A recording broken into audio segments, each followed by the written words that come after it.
Matt Ryan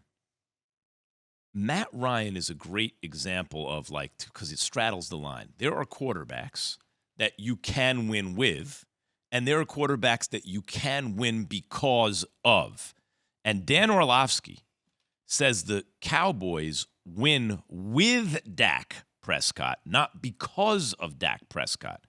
In fact, Dan made two lists.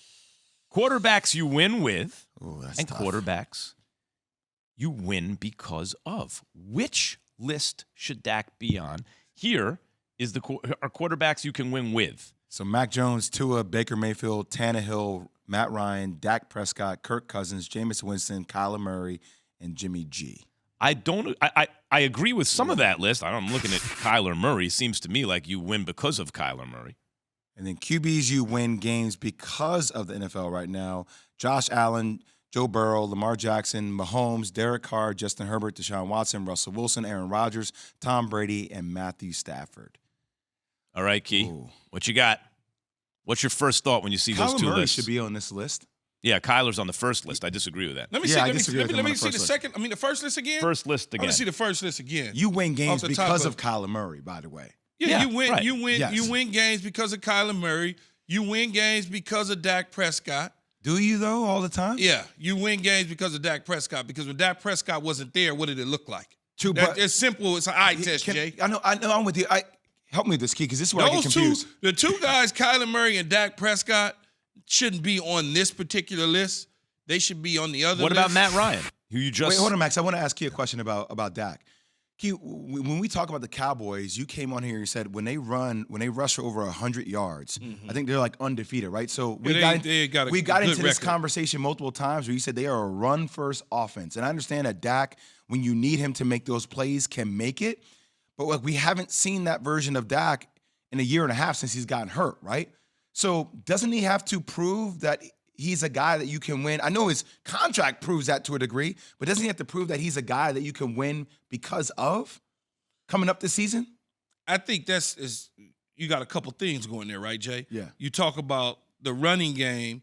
The running game is a product of everything that they do from an offensive line standpoint, the receivers being able to get open, Dak being able to deliver the football to loosen up the front seven of the defense. Now the running game gets going. All that kind of goes together. Okay. The Dallas Cowboys, you saw them without Dak Prescott. I mean, it's simple. It's an eyeball test. They were not a very good football team. Dak Prescott comes back into the fold. They're a much better football team. They ran off however many games in a row. They lose to Tampa Bay opening day. They come back. Dak Prescott is rolling. They're winning. They hit a little bit of a slump right there. Then they get back on track. This, as I would like to say, slander of Dak Prescott's name is kind of somewhat ridiculous, but I also understand that he has something to prove based on his contract of 2 years ago. People want to see him take the next step. See, I think I know what it is, Jay. That's what the problem is right there, is they're waiting to see him take this next step, like a lot of quarterbacks. Matthew Stafford didn't take the next step till he got with Sean McVay and won the Super Bowl. But Key, Matthew Stafford would have been in that same damn category. I think Jay, you guys correct me if I'm wrong, but it seems to me that you're identifying, wait a minute, if you're in that top tier, then you should be able to win because of you. But that means you should be able to drop back a million times. And you don't have to rely on the running game. Key has buckets, and to me it seems, Key, you're saying only 5 or 6 or 7 or however many guys you have in the top bucket can do that. It's really honestly 3, and I could force 1 or 2 in. Brady, Rodgers, Mahomes, and then that's really it. Yeah. What about Josh Allen, Justin Herbert? They're getting close. And Dak is one of those guys who's kind of straddling. Yeah, I think that's what the confusion is. What the hell is Josh Allen won? Right. Let's be honest right now on our show. And he's been on a loaded team. And he's on a loaded team. Okay, but he was second. He finished second in MVP voting. My thing, I haven't seen. Great. I hear you, but I haven't seen the complete body of work from Dak yet. That's the question. I think Dak belongs in that conversation. You're looking for the complete season. Like, he started off hot 2 years ago. He was in the MVP conversation, then he got hurt. You haven't seen him complete the deal. I agree. He certainly got hurt. There's no question about it. It affected some of his play down the stretch. When he came back, You could tell he was injured. He was still fighting through it, whatever the case may be. But when you start thinking about these quarterbacks and players, what we tend to do is we want everything to be so fast and everything so great. And, oh, my God, well, he's going to do this and he's going to be – and it don't work that way.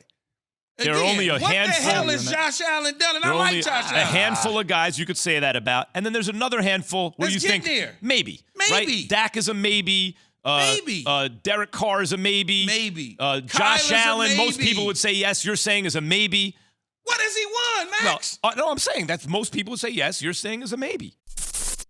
Thanks for watching ESPN on YouTube. For live streaming sports and premium content, subscribe to ESPN+.